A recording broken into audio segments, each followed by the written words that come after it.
नमस्कार दोस्तों, स्वागत है आपका हमारे इस नए वीडियो में। आज हम आपको बताने वाले हैं कि आखिर रोबोट का आविष्कार किसने किया था।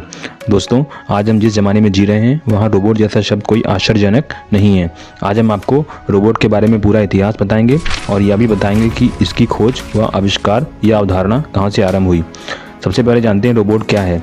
रोबोट यानी मशीनी मानव निसंदेह मानव के लिए विज्ञान की एक अनूठी खोज है। हार्डवेयर और सॉफ्टवेयर के संगम से निर्मित इस मानव की उपयोगिता मनुष्य की पहुंच से परे, कठिन, खतरनाक और घातक क्षेत्रों में अतुलनीय है। आज रोबोट का इस्तेमाल कई तरह के कामों के लिए किया जा रहा है। इनमें से कई कार्यों में इसकी उत्पादकता को देखते हुए आविष्कृत रोबोट निर्माण की नवीनतम तकनीक को रोबोटिक्स नाम दिया गया है। आज दुनिया के कई विकसित और विकासशील देश जैसे ब्रिटेन, अमेरिका, भारत, जापान और कोरिया रोबोटिक्स पर बहुत गंभीरता से काम कर रहे हैं। ये आविष्कृत रोबोट सफलतापूर्वक कई कार्य कर सकते हैं, जैसे घरेलू काम, सुरक्षा कार्य, खेल पढ़ाना और साथ में खेलना, ट्रकों में सामान लादना और उतारना, ग्राहकों को सेवा प्रदान करना, दूरस्थ अंतरिक्ष मिशनों में काम करना, यांत्रिक उत्पादों का निर्माण, मशीनों में पुर्जों को लगाना और हटाना, उच्च तापमान वाले कारखानों में काम करना और रेडियोधर्मी प्रदूषण, रोबोटिक सर्जरी, परमाणु स्टेशनों की सफाई, ज्वालामुखी लावा क्षेत्रों में काम और आपदा प्रबंधन कार्य, कोयले और सोने की खानों में काम, उच्च तापमान और रेडियोधर्मी प्रदूषण वाले कारखाने जहरीले रसायनों के निर्माण में काम करते हैं। औद्योगिक कारखानों में गर्म मलबा हटाने के लिए काम करते हैं और गर्म भट्टियों के तत्व और उनसे उत्पाद बनाते हैं। कारों, ट्रकों, वाहनों आदि की पेंटिंग और उन्हें जगह जगह वेल्डिंग करते हैं। घातक गैस, रात और दिन, उच्च ऊंचाई और गहरी जगह पर काम करते हैं और सर्जरी, अंग प्रत्यारोपण, अल्ट्रासाउंड, एक्सरे, ईसीजी आदि तकनीकी कार्य भी करते हैं। अब जानते हैं रोबोट का आविष्कार किसने किया था। दुनिया का पहला रोबोट अमेरिका कंपनी स्पेरी गायरोस्कोप ने साल 1939 ईस्वी में बनाया था। उस रोबोट का नाम जॉर्ज था। 1939 ईस्वी में जब न्यूयॉर्क में विश्व मेले का आयोजन किया गया तो परिष्कृत रोबोट इलेक्ट्रो की एक प्रदर्शनी भी लगाई गई थी। वह रोबोट मोटर्स की मदद से चल भी सकता था।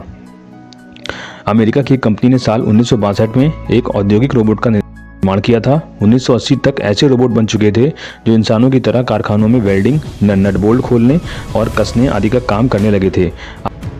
आधुनिक विज्ञान प्रौद्योगिकी ने अब माइक्रो प्रोसेस तकनीक का उपयोग करके मानव जैसे रोबोट का आविष्कार किया है। यह रोबोट इंसान की तरह काम करता है। इसके शरीर में मांस और हड्डियों के स्थान पर स्टील या प्लास्टिक का उपयोग किया गया है। धमनियों और नसों के स्थान पर तार लगाए गए हैं, जिसमें रक्त के बजाय विद्युत प्रवाह होता है।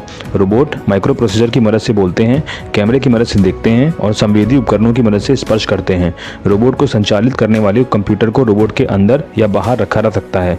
आज वैज्ञानिक ऐसे रोबोट का आविष्कार करने में लगे हुए हैं इसमें आर्टिफिशियल इंटेलिजेंस का विकास किया जा सके। ऐसे रोबोट बिना थके एक ही कार्य को अनिश्चित काल तक करता रह सकता है, फिर भी उसकी कार्य क्षमता और दक्षता प्रभावित नहीं होती। कार्य का क्रम और उसकी गतिविधियों के कार्यक्रम रोबोट के माइक्रो कंप्यूटर में संग्रहित होते हैं। रोबोट एक ही प्रोग्राम के अनुसार काम करते हैं, उससे ज़्यादा या कम नहीं। मनुष्य ने अब तक जिन रोबोटों का आविष्कार किया है उनका मस्तिष्क 500 न्यूरॉन्स की क्षमता से लैस है, जबकि मानव मस्तिष्क के 10,000 मिलियन से अधिक न्यूरॉन्स और 1 लाख से अधिक सहायक कोशिकाओं से बना है।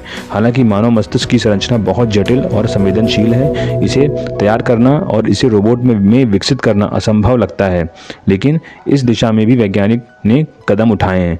लंदन के प्रोफेसर वारविक और उनकी युवा वैज्ञानिकों की टीम ने एक मशीन को इंसान यानी रोबोट बनाने की दिशा में काम शुरू किया। उन्होंने 7 ड्वार्फ्स नामक एक तिपहिया वाहन का निर्माण किया है। इस वाहन द्वारा विभिन्न कार्य किए गए, जिसमें कुछ बौने रोबोट ऐसे सर्किट में बैठे हुए थे जिसके आधार पर वे इंसानों की तरह चलते हैं, अपनी बैटरी खुद चार्ज करते हैं और एक समूह की तरह मिलकर काम करते हैं।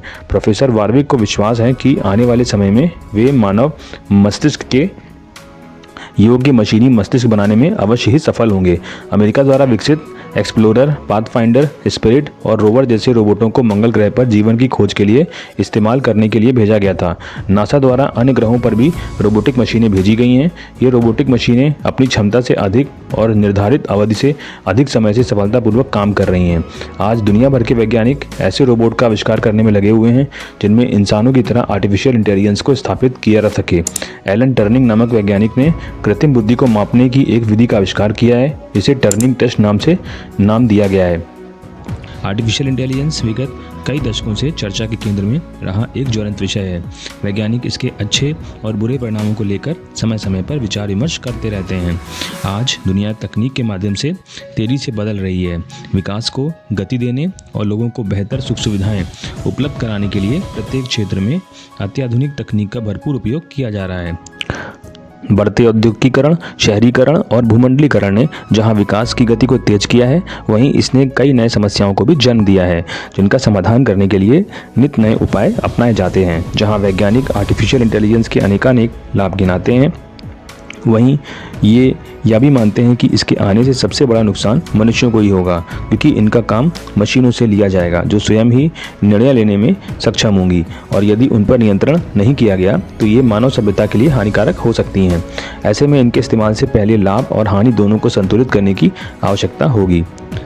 दोस्तों, उम्मीद है कि ये वीडियो आपके लिए काफ़ी इन्फॉर्मेटिव होगा। अगर वीडियो अच्छा लगा हो तो लाइक करें, चैनल को सब्सक्राइब करें। जय हिंद, जय भारत।